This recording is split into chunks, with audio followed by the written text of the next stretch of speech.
Hi, this is Tisch Aitken, and it is Friday, March 14th, 2025, and this is the day of the total lunar eclipse in Virgo. I was almost going to say Pisces, but I didn't screw it up. In Virgo, it occurred at 2:54 a.m. Eastern Daylight Time at 23 degrees and 56 minutes of Virgo. And it also occurred on March 13th at 11:54 p.m. Pacific Daylight Time, and wherever it is for your time zone.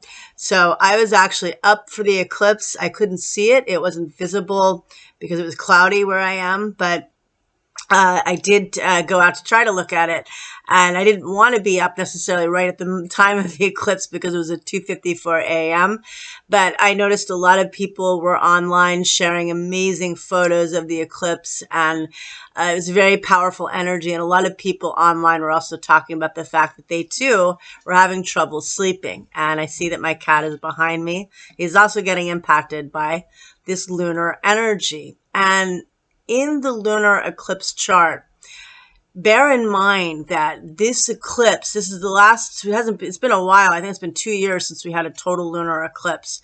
And last year we had that big total solar eclipse in Aries. Now we're having a total lunar eclipse in a mutable sign that's about service, that's about health and wellness. It's about taking care of yourself.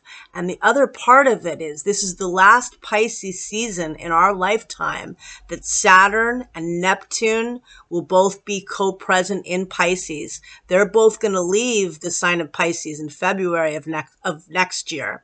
And they will never come back to Pisces. Well, Saturn will in our lifetime, hopefully. But Neptune will never come back to Pisces again in our lifetime. And Neptune actually leaves the sign of Pisces and ingresses into Aries on March 30th at the end of this month, and will get to 2 degrees of Aries and returns to Pisces in October. And then it finally leaves Pisces altogether again in February of next year. And Saturn and Neptune are going to meet up at the very first degree of Aries, which is known as the Aries point. It's the world point. It's a degree of new beginnings, and it impacts all of us.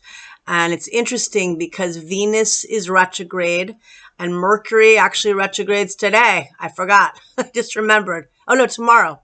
It doesn't retrograde today. It retrogrades on the 15th. And it's going to retrograde. So I have time to check out what time it retrogrades. I believe it's also in the morning. It's close. It's within 24 hours of the eclipse. But so it'll occur Eastern time right after the 15th. Right of the 15th. And so, there's a lot of chaotic energy. And we've got a lineup in Pisces. Again, Neptune and the North Node met up on February 7th. They're still close. And the Sun in Pisces already met up with Saturn on the 12th, the day before the eclipse started to get perfect on the Pacific time zone, and obviously early here. I'm not making sense. I apologize. But the Sun met up with Saturn. It's going to meet up with Neptune on the 19th. There's some things that could get dissolved then. A lot of things are getting brought to light. Eclipses reveal things. They make us see things in a way we never have before. And they often can denote major endings, especially a lunar eclipse, which is a very powerful full moon. The nodes of the moon, otherwise known as the nodes of fate, are less than 4 degrees from the sun and the moon. And in order to have an eclipse, the nodes have to be within 19 degrees. And this is really powerful. And it's a south node eclipse, which means that you're meant to release something. But a full moon eclipse often does bring things to completion and fruition. And then you've got all of these points in Pisces. You've got the sun, you've got Saturn, you've got, Saturn, and then you've got the sun, you've got the North Node of Destiny, and you've got Neptune. all transiting in Pisces. And that's a sign of endings. That's the final sign of the zodiac. And they're all at the last decan of air of Pisces, rather.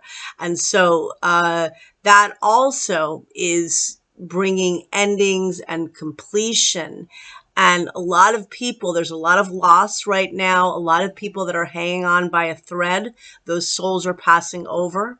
If they're weak or diminished, this is a time where you need to get more rest and recharge.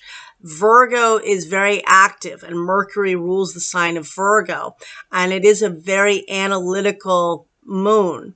And this moon does make a good angle to Uranus. So the idea is change. And the funny thing is that this eclipse period, we have Venus retrograde. It retrograded on the 1st of March. Mercury entered its shadow on the 1st of March. And now Mercury retrogrades soon on the 15th or the 14th, depending on your time zone. And Mercury and Venus will be retrograde through April. Mercury will station direct in Pisces on April 7th and Venus on April 12th, also in Pisces, close in degrees. They're traveling very close together, and they're both personal planets. The bigger deal being Venus, because Venus only retrogrades once every year and a half. Mercury retrogrades 3 times a year, but they're both giving us so much information and translating the eclipses. Both Mercury retrogrades at 9 degrees and 36 minutes. So 36 minutes off from where the solar eclipse occurs in Aries on March 29th. That's going to be at 9 degrees of Aries. We're already getting previews of that eclipse. That also sets off by opposition where the solar eclipse in Libra occurred on October 2nd. Then you think about Venus, which is doing the same. It retrograded at 10 degrees and 50 minutes of Aries, but they're both going to return to the sign of Pisces. Mercury will return to Pisces on the 29th, and Venus will return on the 27th. And again, they're both stationing. Venus will station direct on April 12th. At 24 degrees and 38 minutes of Pisces. Mercury stations direct on April 7th at 26 degrees and 49 minutes of Pisces. So those degrees are very relevant, and they're close to opposing this total lunar eclipse and also defaulting back to September 17th when we had the total lunar eclipse in Pisces. That was at 25 degrees of Pisces. So again, Venus, Mercury are stationing by that point. Saturn and Neptune and the North Node of Karma are going to meet up on April 21st at 26 degrees and 51 minutes of Pisces, also close in degree. What's your fate? What's your karma? Where are you meant to go towards? What are you meant to work on or work with? We're in review period. There's an excellent opportunity to figure out and reevaluate what you're doing in your life that makes you happy. Are you finding joy in a very scattered and chaotic universe right now? We all know that the world is in mayhem, but we have to take care of ourselves. We have to try to be positive. Are you practicing self-care? Are you surrounding yourself with positive people? A lot of people are having trouble. Seeing Neptune at the final degree of Pisces is not a joke. Many people struggling with mental illness and addiction problems. This is a big deal. All of this Pisces energy. Check in on yourself. Check in on others that are struggling, and just know that if there's something you want to do, don't make a big move now unless something comes to your life.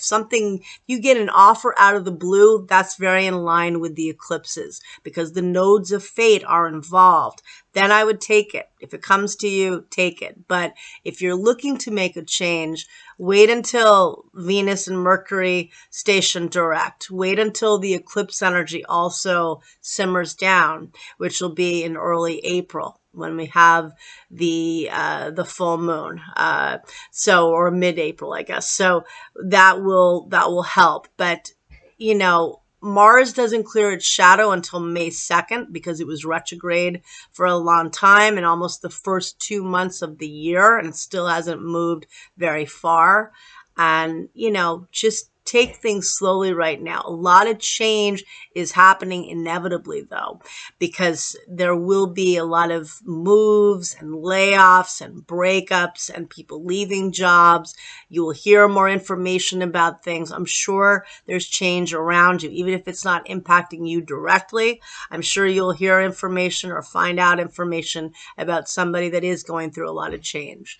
And again, there is heavy astrology, the last degrees of Pisces. That's not a joke. That can be connected with self-undoing and homelessness and despair and addiction, but it also can really tap in to the imagination, to psychic intuition, to dreams, to magic.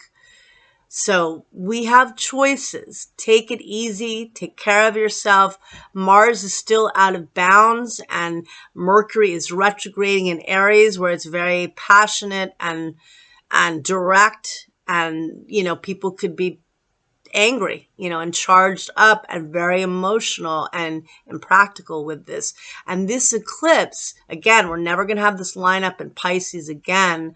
The North Node will remain in Pisces through July 27th of next year. But this eclipse does, the full moon trines Uranus. That is positive innovation, giving you answers and solutions and different ways of thinking of things. It also, the sun sextiles Uranus, again, innovative thinking.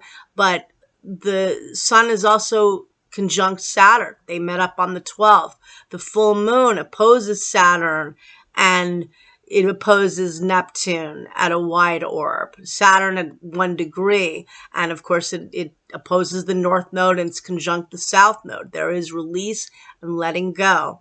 And there are new beginnings. I've often seen major new beginnings on a solar eclipse and major endings on a lunar eclipse. They are unpredictable wild cards, but there will be inevitably a lot of endings this eclipse season with all of the points. The last decan of Pisces, I should say decan, I always mispronounce it, decan of Pisces, and all this other stuff going on. So take good care. The sun meets up with the North Node of Karma on March 17th. And that is very positive. That could bring in faded and optimistic opportunities. Hopefully there could be things getting dissolved then too that are in divine order. And then the sun meets up with Neptune on the 19th. Very good for working with your intuition, journaling your dreams, charge your crystals right now. If you didn't last night, do it tonight, do it this weekend. Clear your space, moon in Virgo. Excellent opportunity, lunar eclipse in Virgo, to organize and declutter your mind. Get rest, recharge, and take care. Thank you.